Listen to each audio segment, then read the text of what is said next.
Hi, I'm Julie Price, and I teach at Hazlitt High School. I teach beginning photojournalism. We're an all-digital program, as well as I advise the newspaper, yearbook, and I teach English 11, and I teach beginning journalism, and it's a busy place. But photos are used, of course, throughout our newspaper and throughout the yearbook, and are very visual. And I'm fortunate in that I can recruit students from my photo program to shoot for my publication. So that is very nice. But this is, I always tell the kids, I start out my semester with telling them that this is probably the most important lesson I'm going to present to them through the semester, because it doesn't matter what kind of equipment you're using. It doesn't matter um, how fancy anything is. You can use your phone, you can use your iPad,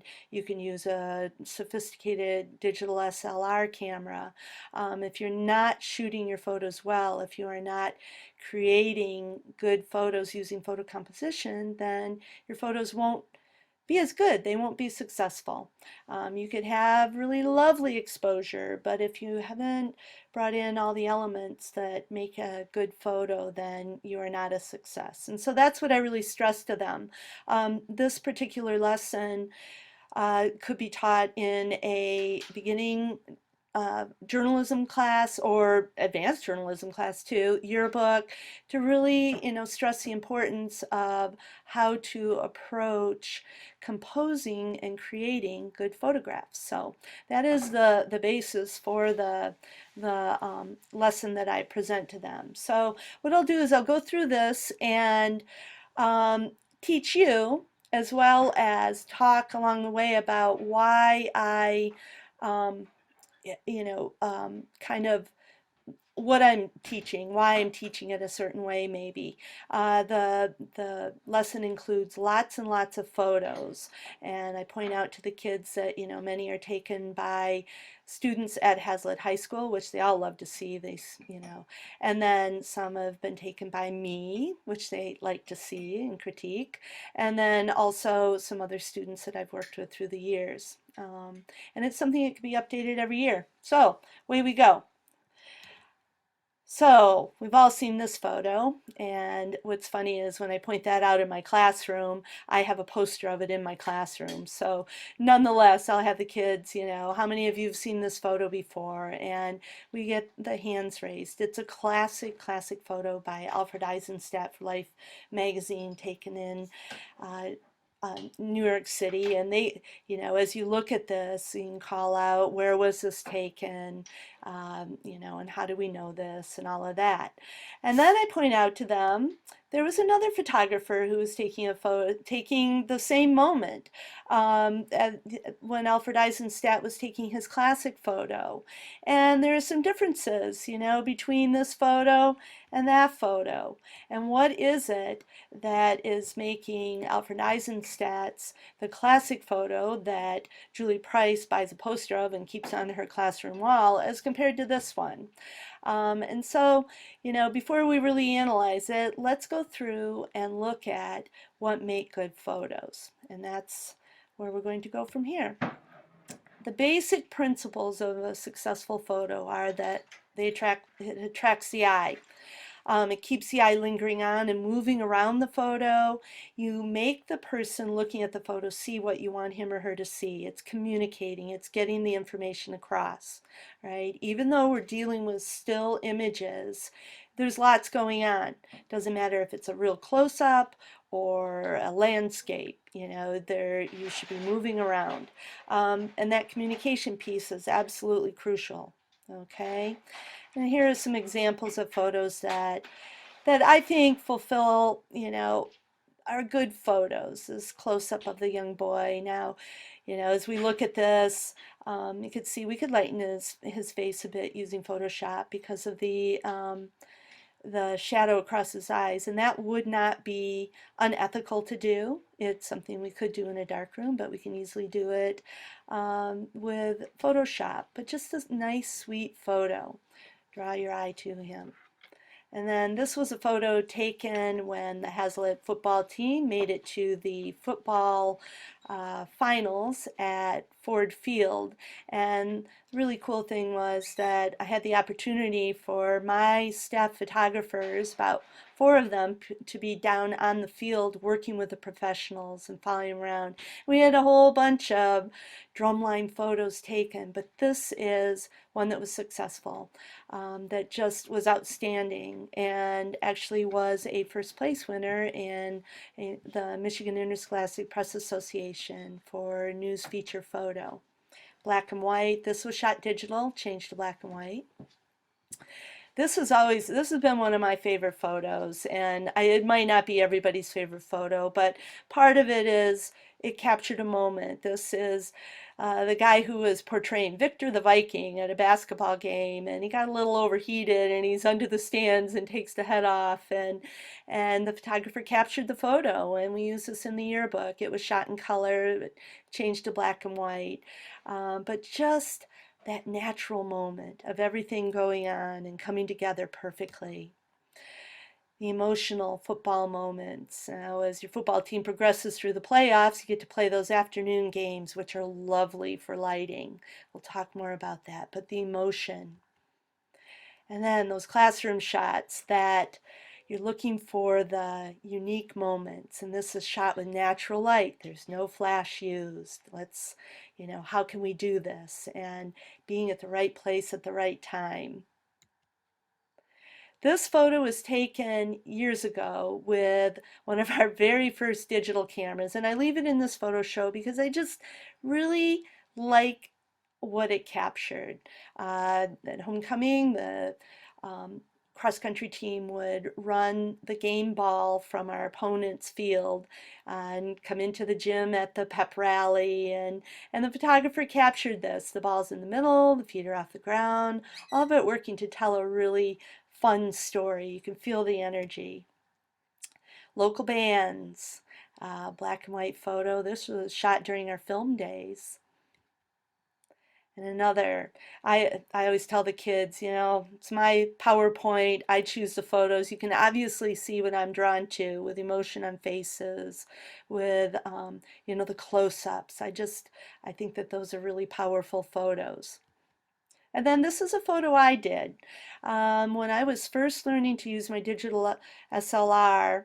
Didn't know a whole lot about it, but knew I needed to make the change over into that digital realm.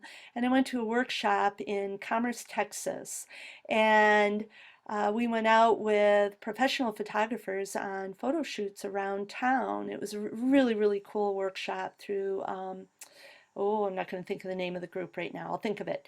But I am not good at shooting swimming. In my opinion, swimmers are always under the water, and I don't know the sport real well. So I challenged myself to go out and shoot this. Now, it was on a lovely summer morning in Texas and beautiful available light.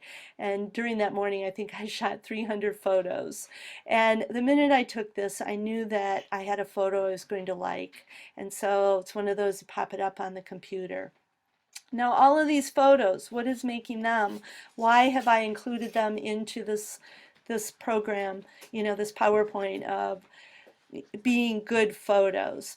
There are some tips that we can give our students and that we can all use to improve our photos. And one of the biggest ones is you have to have that strong center of interest. You need a dominant element that tells the story. Okay, there should be one element that is the point of focus, literally and figuratively. That means that's where your eye's going to go. All right. If I'm taking a close-up of a face and the eyes are out of focus, then I have missed the point of focus. Now, if I'm doing a story about noses, then the nose should be in focus and the eyes can be out of focus. But the crucial point is that it should be the main point of the photo. Okay, so you need that strong center of interest. And those photos that I just showed you, I think all have a strong center of interest. So here, we send our kids out to cover basketball. You know, sometimes it's the smaller element, smaller part of the bigger story that we want to literally focus in on. And so this was at a basketball game, and one year we had a group of kids who dressed up as Winnie the Pooh and Tigger, and I have no idea why, but this photo is a number of years old now, and they're all really successful professionals. So they made it through the Winnie the Pooh and Tigger era. But this is, I think, a great example of how, you know, you walk in that gym and there's so much going on. You have to look for the visual, smaller elements to come in on to really tell the story.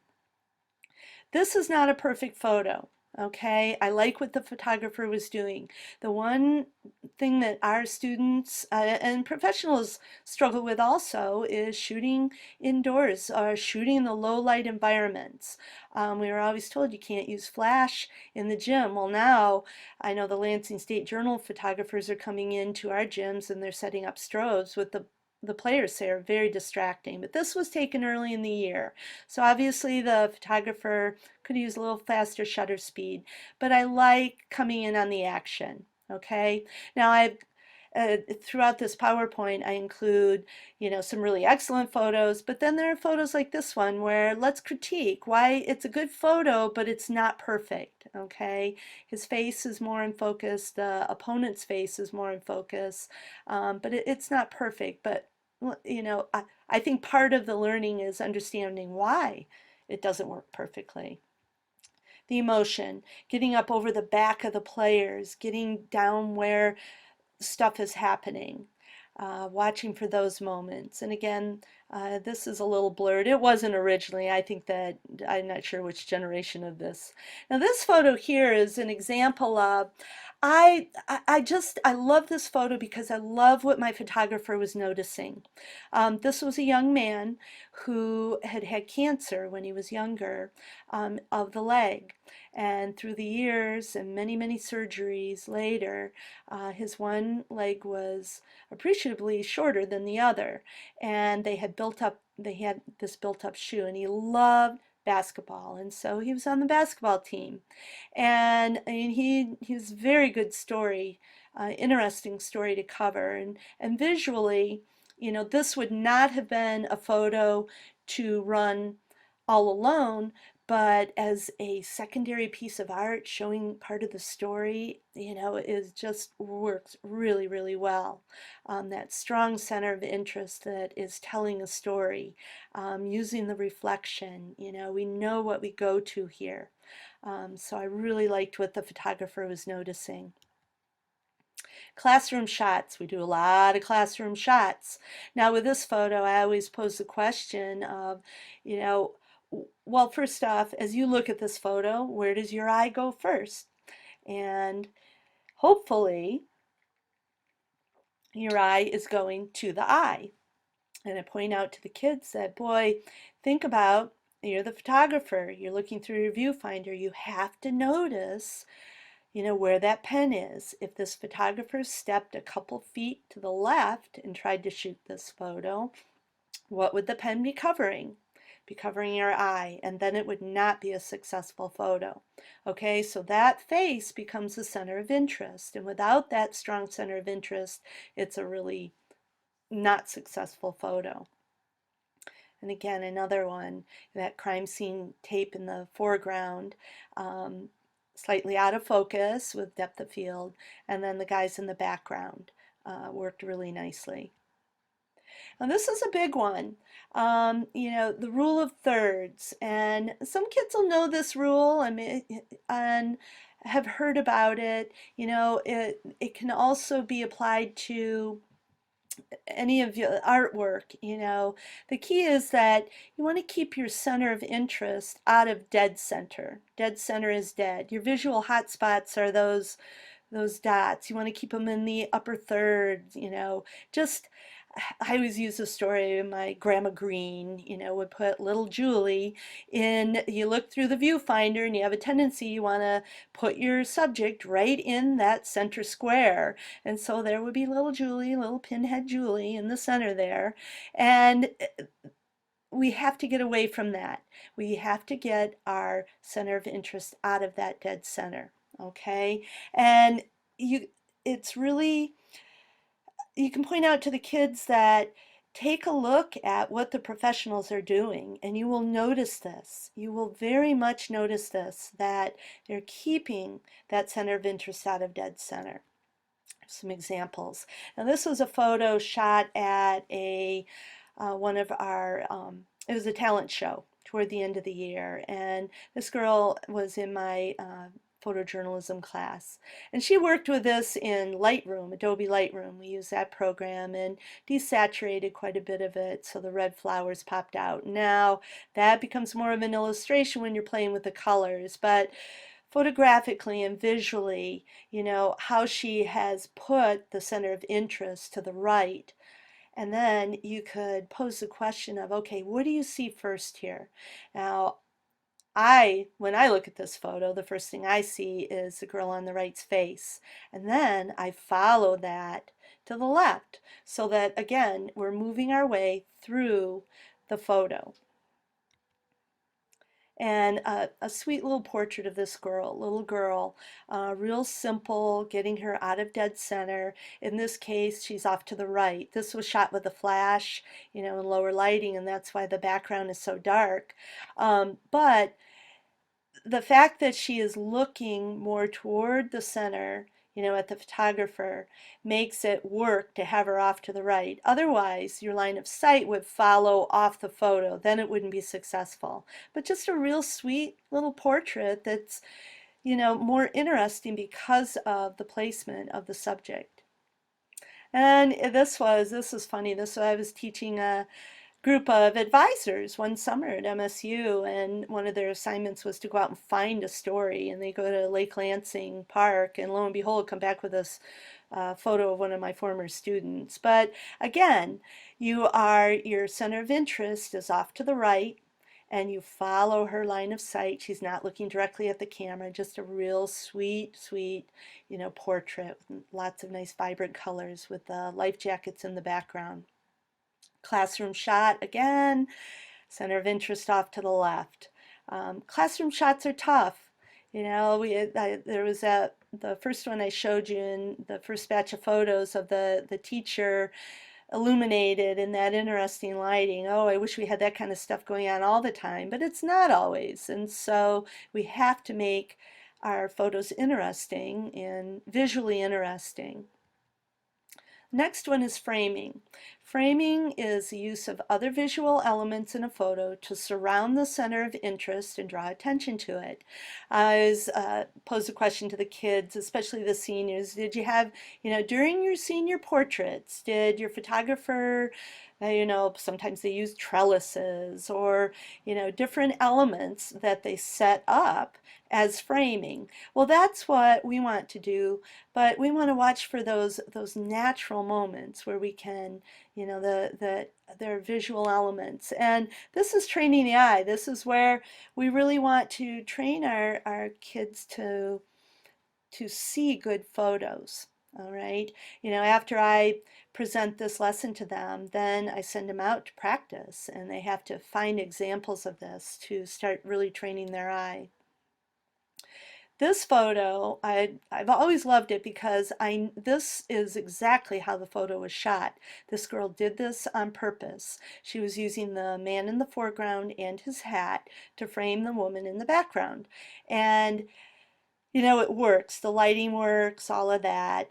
We could maybe adjust a little bit in Photoshop, but we're drawn to her in the background because she's framed. Now think about it though, if that guy's hat had been covering her eye a little more, it would not be successful. So that's a real key of noticing that.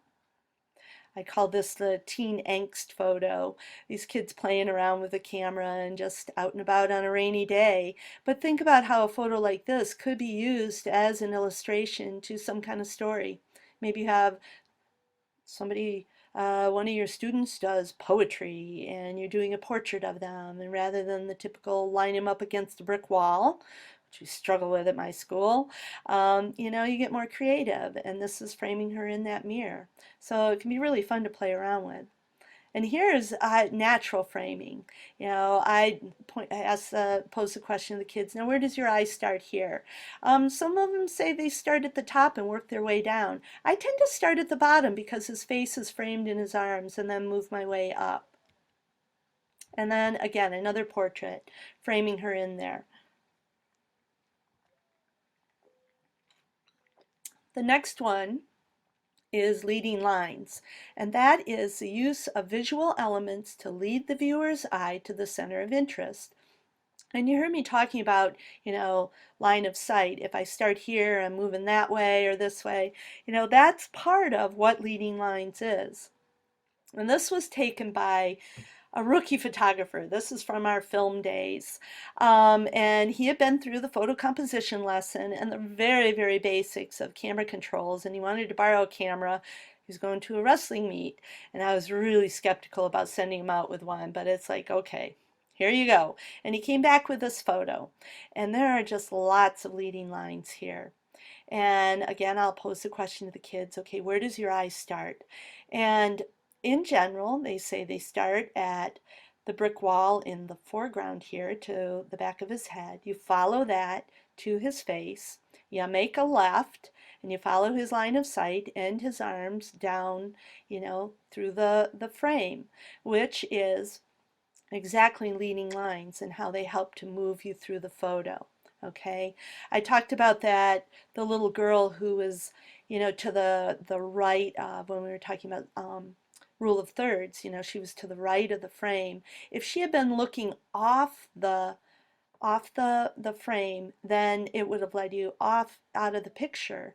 And that's a rule of design. You don't want to lead the eye out of the design, okay? And so that's exactly what leading lines are doing here. The other thing to point out with this photo is that you want to be careful how photos are cropped, or the best place to start your cropping is when you're shooting, and this is how this photo came in. And it works to have his legs cut off and his torso cut off because it doesn't look awkward. Now, if it had been just his ankles, cut off at his ankles, then we get weird, but this works well. And it worked nicely on the wrestling spread in the yearbook.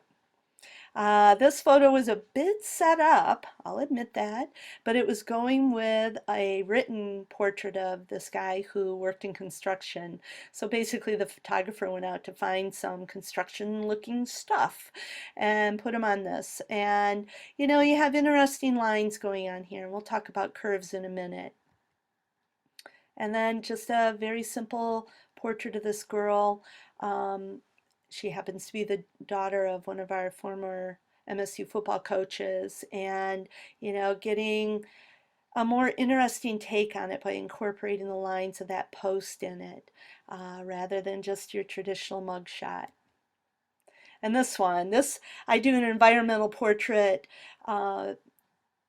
assignment with my photojournalism kids, and this is probably, since I've been assigning this, probably one of my favorites. And just the leading lines of, down the gun barrel to his eye. This was her father, and just a really, really cool photo.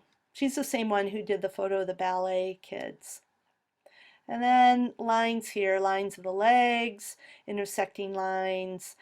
This was not the dominant photo on the golf spread, but it sure worked well packaged with the headline because it was the Hazlitt golf spread.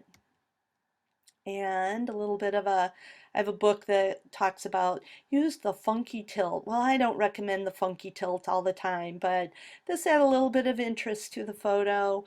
He's looking away. You have the lines of his shirt intersecting with the lines of the railing. Black and white photo. He's not looking at the camera, okay? Which leads us into talking about tones. The tones of that photo we just looked at, the tones of the center of interest can draw attention to the image. Now, I use the example of if I go out into a garden and there's just all kinds of greenery and one bright red rose popping out of the middle, that is contrasting tone that will really draw you to the photo. Now, this photo, I leave this photo in this PowerPoint because this is the science teacher across the hall from me and she hates having her picture taken. So I try to show this photo as often as possible. But I also really liked what the kids were doing, noticing with the overhead projector illuminating her face. Now we could tone it down some. I think this was before the days of Photoshop. But this is telling a story, of her as a teacher and I always ask, okay, and what class does she teach? You can tell you have the elements behind her, so it teaches chemistry. And sunset photo, silhouette photo, very easy to do. In fact, sometimes we do it by accident, but just the nice tones in here. Uh, this one, it looks a bit pixelated because they enlarged it so much, but it was, I like they were using the natural light with it, and this was not how it looked when it ran. Okay, a portrait, contrasting tones, textures, lines, all of that, adding interest to the photo. And again, the quality of this photo is actually better. But watching for those smaller elements of the bigger story, you can probably tell this photo was taken of The Wizard of Oz. And then this is a photo I did, and a couple different lessons going on here in that I was learning my camera and we were shooting indoors and outdoors, and I noticed it was a hot summer Texas city and these boys were out flying their balsa wood airplanes from the dime store, flying it in the shadow of the building, and I saw the contrasting tones of the wall, and I asked the boys if I could do their portrait, and they leaned up against the wall, and of course the little brother poked the bigger brother, and I got this kind of what I thought was a fun portrait of these boys, a summertime portrait. Now, one thing to notice is as your students are working with, especially with the digital SLR cameras, white balance is an issue. We were shooting indoors, and I was just using the icons on my DSLR. You can set your white balance, and I had it set for indoor, I think it was fluorescent lighting, something like that. And when I went outside and started shooting, I forgot to change it. And so this had a little bit of a blue tint to it. So now you can certainly fix that in Photoshop. It's very easy to fix in Lightroom, very, very easy. But it was a good lesson. A lot of times now we're shooting on auto white balance. But I still like to go to using my icons or setting custom white balance. But that's something to know about, to understand about, or be aware of with the white balance issues. And just the different tones. This was a snow cone stand in Texas that I came in close on it to show that part of that story. And the tones of the guys, all the girls love this photo, let me tell you. But this was actually stronger in black and white than it was in color because of the contrasting tones. Now, his eyes look a little dark here because of the shadow. I think we worked on that before we published it, but the contrasting tones made it interesting. And then shooting at night, very fun to do and can be very expressive. All right, selective focus. This is a big one. I always tell the kids, if you can work to understand this concept and make this work for you, then you will take the step beyond being a snapshot shooter into really being a photographer. And that is using shallow depth of field to emphasize the center of interest. Now, because I teach on DSLRs and I work with kids quite a bit on their camera controls. I really want them to understand the definition of depth of field. And this is the first time I introduce it to them. And the definition is that it's what is in focus near to far in a scene. So you can have shallow or narrow depth of field where your center of interest is in sharp focus, but everything around it is out of focus potentially, or you can have deep depth of field where everything is in focus from near to far. Okay, your center of interest, the foreground, the background, all of that is in sharp focus. And this is controlled by how close you get to your subject, which if we're sending our kids out with their phones or their iPads or their point and shoot cameras, any camera, if you get close to a subject, you're going to knock out the background. But it's also controlled by the size of the camera lens, okay? By the size of the camera lens opening, by the aperture. All right, so which is also affected by the light. So if I go out on a bright sunny day, it's just like the pupil of our eye closes down to, otherwise we'd let in too much light and burn up our, it hurts, it gives you a headache. So your pupil closes down. If I come into a dark environment, then pupil opens up. Well, the different with a camera lens, if the lens closes down, you get deeper depth of field. You get more depth of field.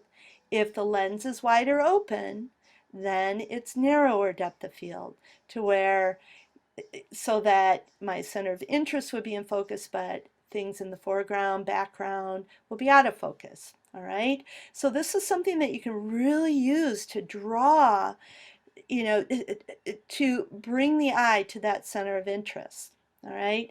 I put this in here. This is from our film days, and you can see the photographer did not take good care of their negatives. And so it's an example of that. But I also like what the photographer was doing here with, this is, a yearbook student IDing the wrestling photo in this case, and, just really making things in the foreground out of focus while what is in, the photo in the background is more in focus.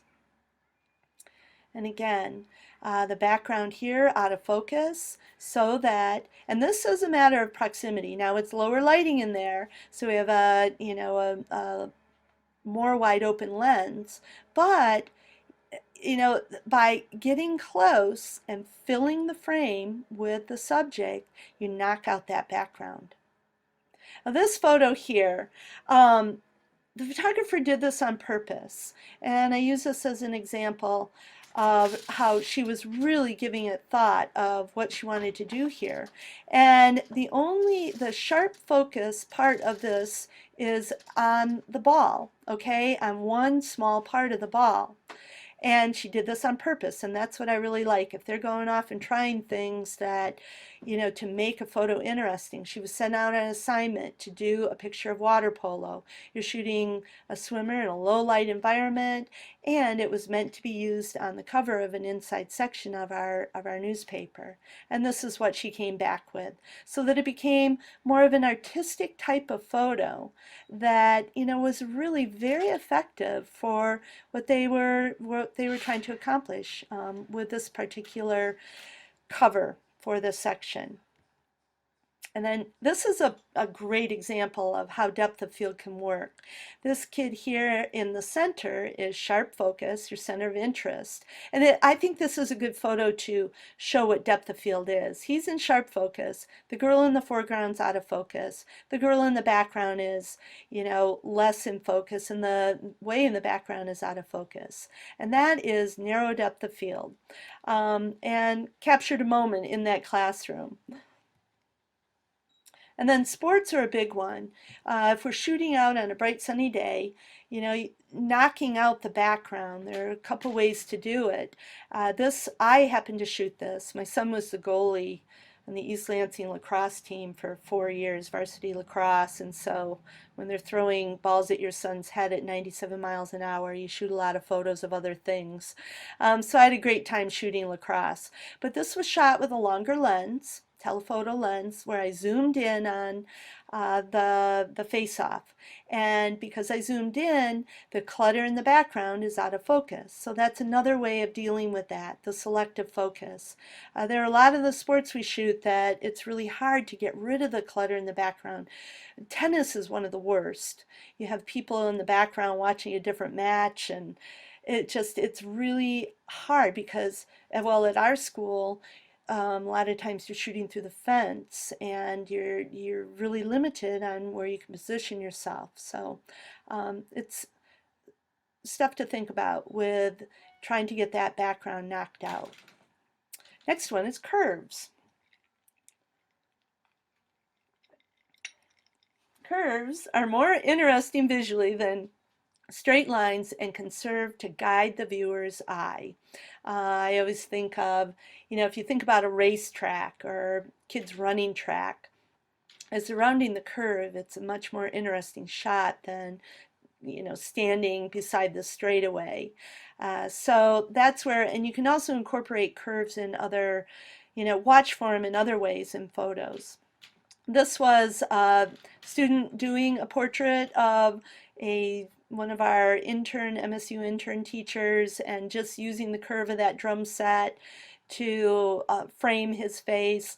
We also have the curve of the drums in the background and such. This was a photo, one of my students, MSU students, shot this one summer off at the skate park in Lansing.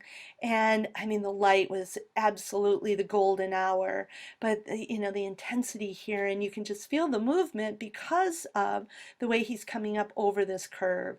And just everything came together beautifully on that photo. And again, little boy, that's the same little boy who was looking at the flowers, walking the curve of the rainbow, a little portrait of him. All right, next one is repetition and contrast. Shapes that echo each other add interest in a photo. Okay, that repetition can really be interesting, but it's also interesting to have uniqueness, something breaking the repetition.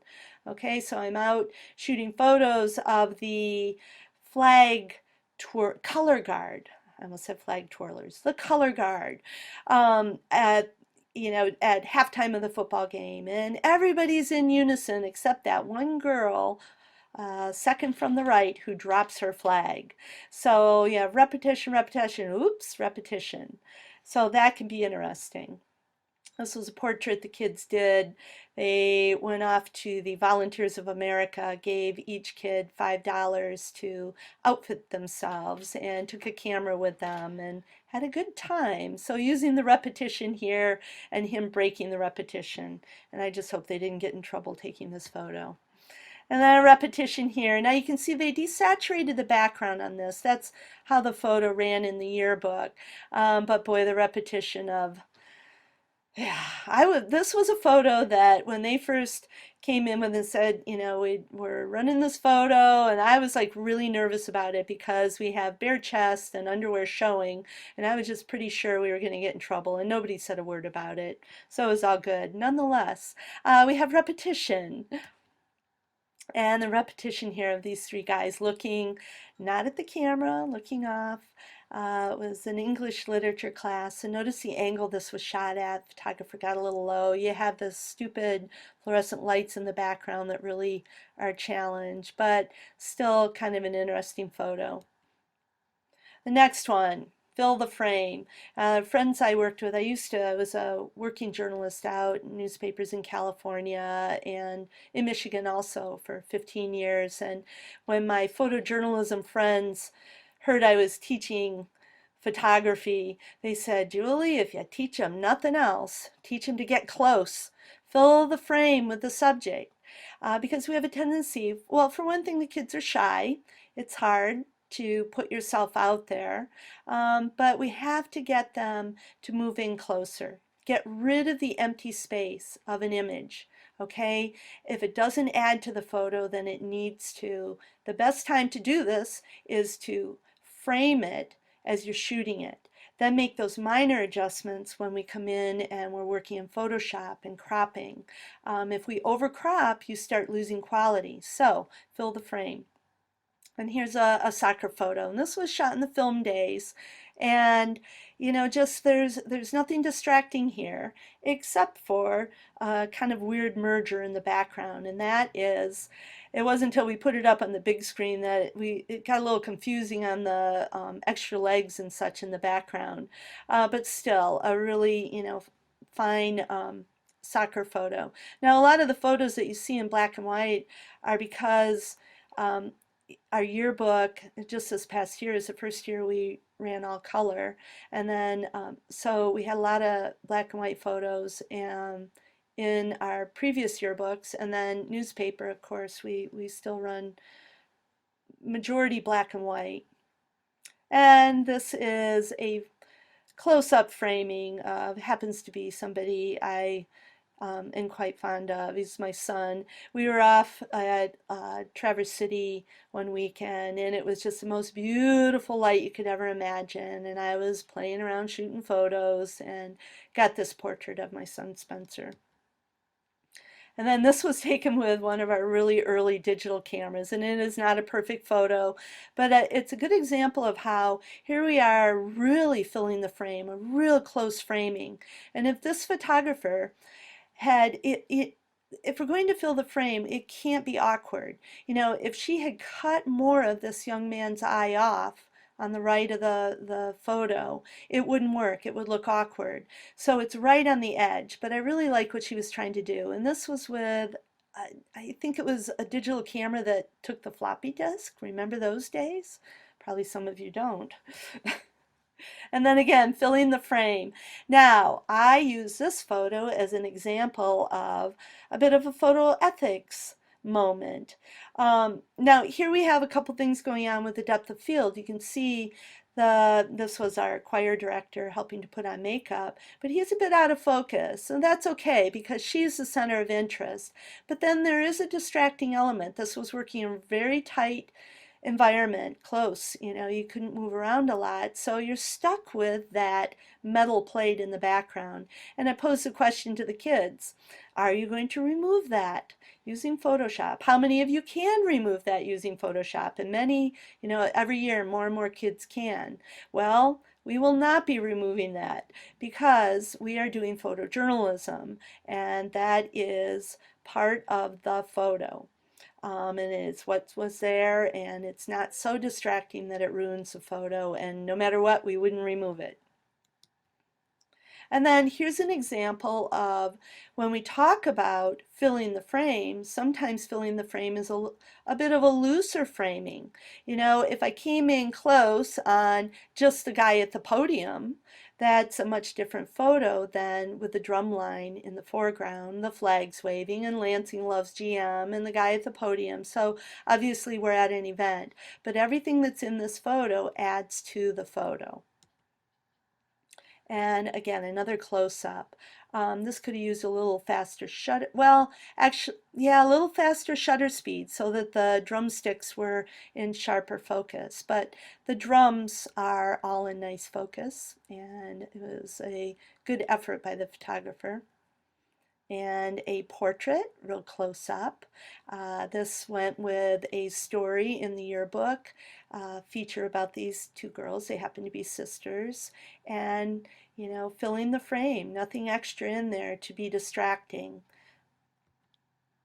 And then this is a photo I did at that workshop in Texas, and a little girl who was in the pool with her neighbor, it happened to be. But we were sent out and told, not only did we go cover things with the photographers while we were there, but we also went out and about and had to find our own stories. And we were driving along and came across this woman and the little girl in the pool. And so this was a photo I did, not a great one, but there was a story behind this one, and I use this one in my photo ethics lesson also. And the more stories you have to tell, the better. That's where going to workshops and experiencing things yourselves, you know, you relate more to what your students are going through. And this was, we walk up and um, I was the point person. We walk into the front yard, it's like, oh, you know, would you mind if we took some photos? And the woman here says, well, you know, I don't want to buy any photos. And it's like, oh, no, no, no, we're part of this workshop and we're documenting what's going on around Commerce, Texas. Do you mind if we take some photos? And she said, oh, no, that'd be fine, you know. And she goes, well, first she offered us a beer. And then she says, oh, and I hope you don't mind if I have a pipe while you're here. And this became an ethical conversation all occurring within my head in a matter of seconds, in that I realized she was not talking about tobacco. And the conversation I started to have with myself was, oh my gosh, she's smoking dope around this little girl. That's not a good thing.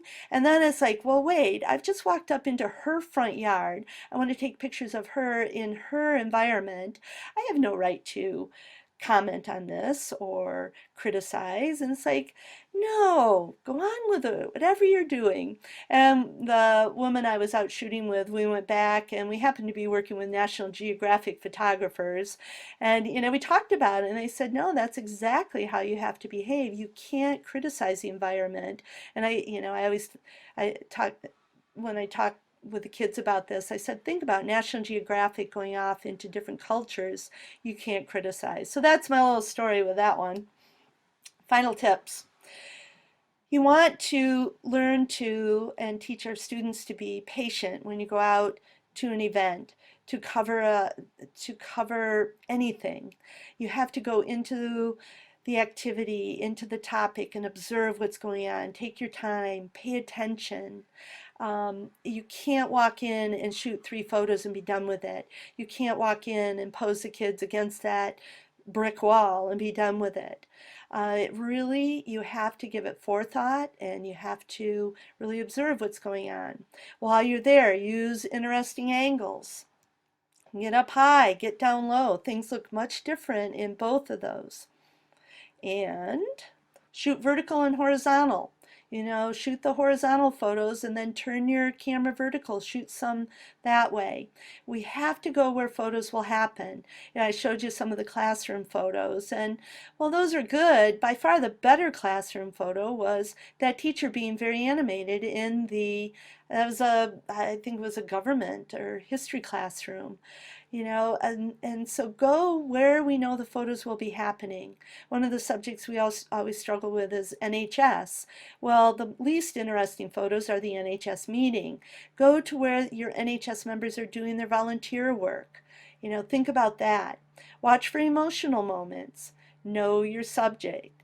The skate park photo that I showed you, I would go out. The first time I ever went to the skate park, I just stood there dumbfounded. I had no idea what was going on. I didn't, how do I shoot this? I was finally about the 3rd time I went out and shot that I knew enough about it to really get a good photo. So that's where, if we're sending kids out into areas and subjects they don't know, to really coach them. Like I said, I'm not good at shooting swimming, but I always have a swimmer on my staff. Have the photographer talk to the swimmer. What can I expect? Once you're there, anticipate the action. And then a big one is know your equipment. I get really frustrated when I see people with really, really fancy cameras who don't know how to use them on manual. I want students to understand how the cameras work. And that's why even in my beginning photojournalism class, even though as we go along and we get to their bigger projects, they can shoot with whatever camera they want. Not phones, not iPads, but point and shoot cameras.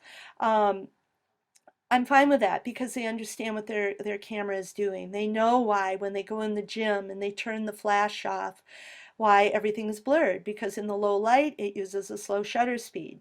So know your equipment. Get to know what a lower ISO does for you compared to a higher ISO.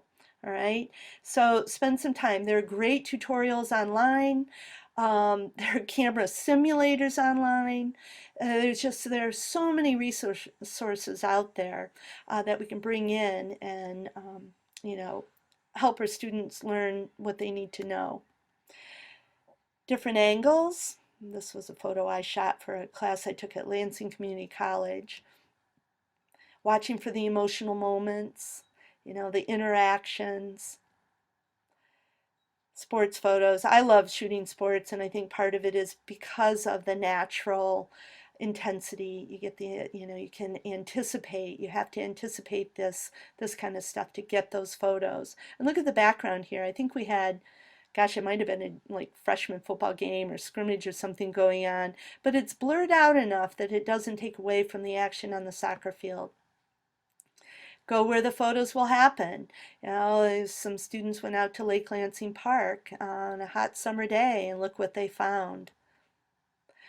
This photo here, like this was when we went to the state football championships and lost. And it was so fun to see my students down on the field with those professionals. And at the end of the game, here is our star quarterback walking off the field carrying the second place trophy after we had gotten pretty much whooped, and captured this photo. And there are football players who, to this day, this is a number of years ago, who just, they could not look at this photo. They hated the photo because it made them so sad. But it sure made a nice photo on the cover of an inside section where, documenting what went on. And it was a journey. It was a journey for the team. It was a journey for the whole community. And lighting, using contrasting tones, interesting moments, watching for this kind of stuff. I don't know how much this was set up, but it was still a fun photo. And anticipating the action. Now this girl here, this was during the film days, and she was like Pigpen with her negatives in that they would be left everywhere. And oh, it was just absolutely a crime that this got so ruined. But it's such a great example of she stayed till the very end of the game when this young man kicked the winning goal on a, gosh, it might have, I don't know, it was right at the end of the game though, and captured this moment. It looks like his teammates are restraining him, but he's celebrating, and that happens to be our arch rival, DeWitt, walking off the field. So just being there for everything as much as possible. And then knowing your equipment. This photo is so easy to do if you know how your camera works. Okay, this is a story about a young man who he happens to, his right arm, he doesn't have a hand. He was born without a hand, but he's a tremendous basketball player. In fact, he is, I believe, the director of basketball operations at Central Michigan University now. And so they were doing a feature story on him. And if you understand your equipment, you go into the gym, you have your camera on a tripod, you set the shutter at probably 1/30th of a second, and whatever your corresponding f-stop would be, you tell your main subject not to move, and you let the action go on in the background, and you get all that nice blur that becomes an interesting photo. And look at the rule of thirds and all of that. So I use this with my beginning photojournalism kids. I tell them, remember this photo, because in a week you're going to understand how to do it, because it's so easy to do if you understand your equipment. And be where the photos are happening. This was one of my rookies took a camera down to a protest at the Capitol and came back with this photo.